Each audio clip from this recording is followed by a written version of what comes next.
दोस्तों आज की इस वीडियो में हम सीखेंगे जीवन की सीख चाणक्य नीति से। चाणक्य नीति का मैंने जो एपिसोड शुरू किया है आज है उसका 11वां एपिसोड। आज भी हम चाणक्य की कुछ नीतियों से जीवन की सीख सीखने की कोशिश करेंगे। चाणक्य कहते हैं कि अस्त्र और शस्त्र चाहे कितना भी घातक क्यों ना हो, अगर समय समय पर उसमें धार ना लगाई जाए तो वो अपनी क्षमता खो बैठती है। ठीक इसी तरह से है हमारा ये शरीर और हमारा ये मस्तिष्क। अगर इसके सामने चुनौतियां पेश न की जाए तो ये अपनी क्षमता खो बैठता है। इसीलिए जीवन में अगर कठिन चुनौतियां आए तो उससे भागो मत, उसका डटकर सामना करो। क्योंकि अगर आप जीवन की चुनौतियों से मुंह मोड़ोगे तो आप अपने विकास से ही मुंह मोड़ लोगे।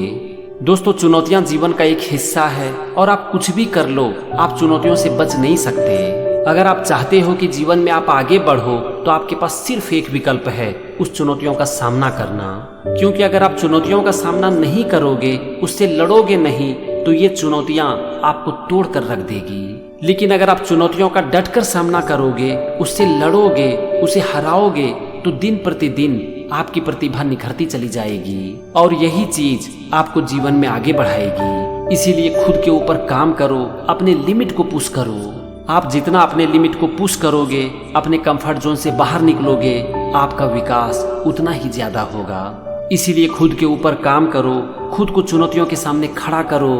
क्योंकि जीवन की हर चुनौतियां आपको अंदर से मजबूत बनाती है और एक अच्छा इंसान भी बनाती है। चाणक्य आगे कहते हैं कि एक मशाल इतना भी सक्षम नहीं होता है कि वो एक कमरे के अंधकार को दूर कर सके, लेकिन इसी मशाल से जब हम कई और मशाल को प्रज्वलित कर देते हैं तो फिर ये इतना प्रकाश देता है जिससे कि पूरा घर जगमगा उठता है। ठीक इसी प्रकार से होती है साहस की चिंगारी, जो कि सिर्फ एक से आरंभ होती है, लेकिन जब ये दूसरे में जाती है तो बड़े से बड़े अन्याय के अंधकार को पूरी तरह से मिटा देती है। इसीलिए कभी भी अन्याय के सामने घुटने मत टेको, पूरे साहस के साथ उसका सामना करो, एक दिन विजय आपको जरूर मिलेगी। दोस्तों जीवन की चुनौतियों से आप जितना डरोगे ना, वो आपको उतना ही डराएगी।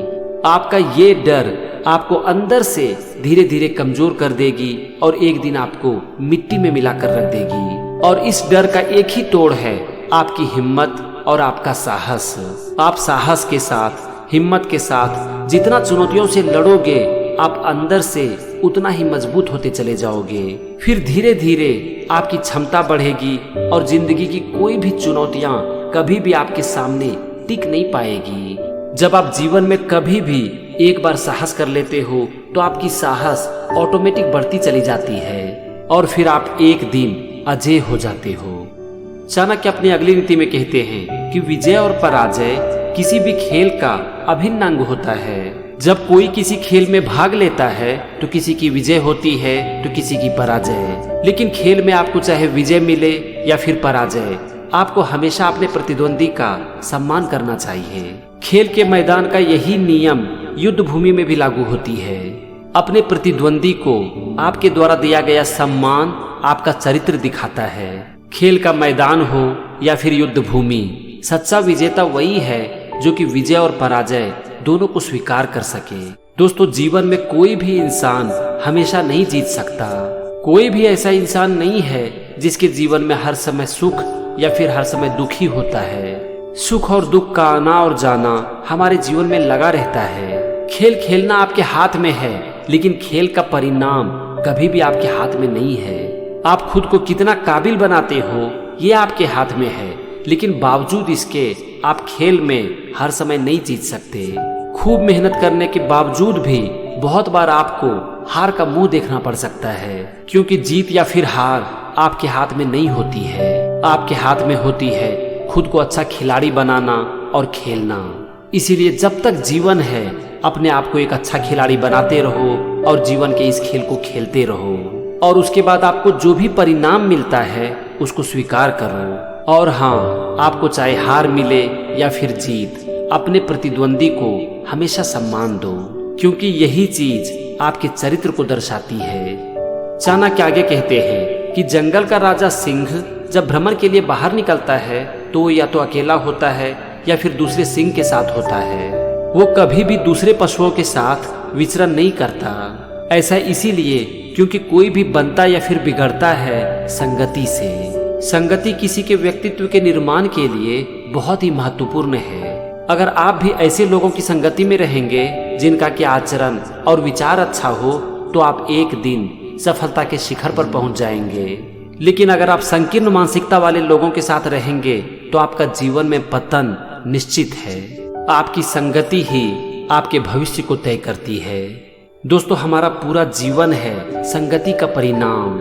आपका विचार, आपका एक्शन और उसका परिणाम पूरी तरह से इस बात पर निर्भर करता है कि आप ज्यादातर किन लोगों के साथ रहते हो।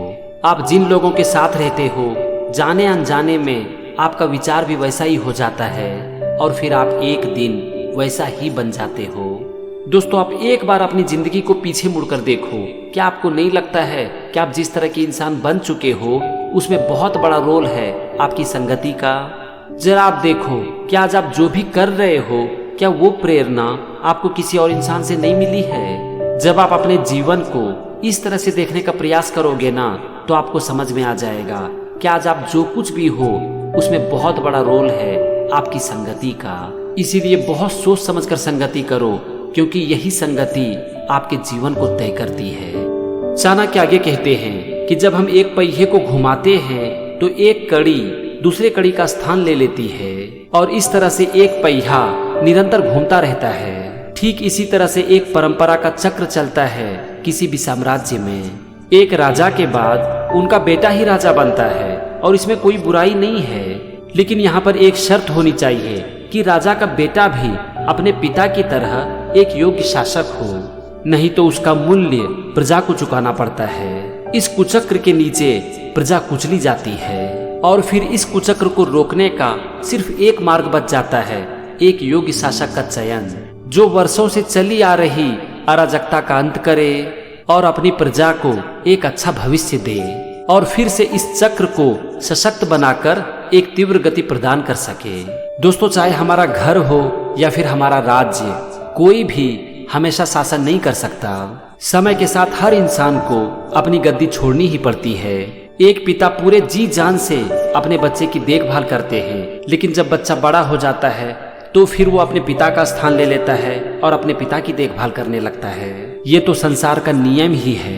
इसीलिए आज आप जिस भी पोजीशन पर हो ना, इस बात को जरूर याद रखना कि ये परमानेंट नहीं है और इसीलिए समय आने पर उसे अपनी अगली पीढ़ी को सौंप देना ही बुद्धिमानी है। लेकिन हाँ, जिसके भी हाथ में हम भविष्य को सौंपने जा रहे हैं ना, वो एक योग्य और एक अच्छा आदमी ही हो।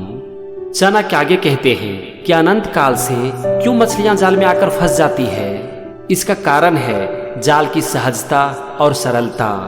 अगर आप शत्रु पर तीव्र प्रहार करते हो तो सहम जाएगा, चौकन्ना हो जाएगा और आक्रामक भी हो जाएगा। लेकिन अगर उसे सरलता से फंसाया जाए तो वो आसानी से जाल में फंस जाता है। इसीलिए सबसे पहले जरूरत है धैर्य की, फिर शत्रु को ये विश्वास दिलाने की जरूरत है कि वो एक सुरक्षित वातावरण में है। और जब शत्रु को ये विश्वास हो जाता है कि वो एक सुरक्षित वातावरण में है तो फिर उसकी सावधानी हट जाती है और फिर वो आपके वश में उसी तरह से आ जाता है जैसे कि एक जाल में मछली। ध्यान रहे कि योजना और धैर्य मिलकर ही हमें विजयश्री दिलवाता है। दोस्तों, जब चाणक्य ने ये नीति दी थी तो उस समय बहुत युद्ध होता था, लेकिन आज इस तरह का युद्ध नहीं होता है।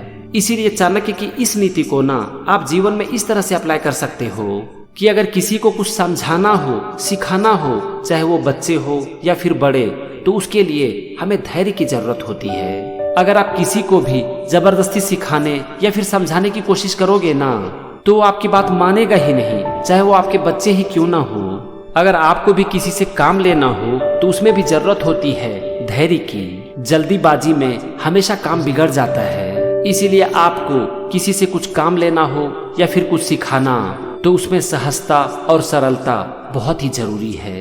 दोस्तों, ये था चाणक्य की कुछ नीति और उससे जीवन की कुछ सीख। मैं उम्मीद करता हूँ कि चाणक्य नीति का ये एपिसोड आपको पसंद आ रहा होगा, आप इसे सीख रहे होंगे और मोस्ट इम्पॉर्टेंट, इसे आप अपने जीवन में उतार भी रहे होंगे। मेरा ये सीरीज कंटिन्यू रहेगा। आप चाणक्य नीति को सीखते रहिए और इसे अपने जीवन में उतारते रहिए।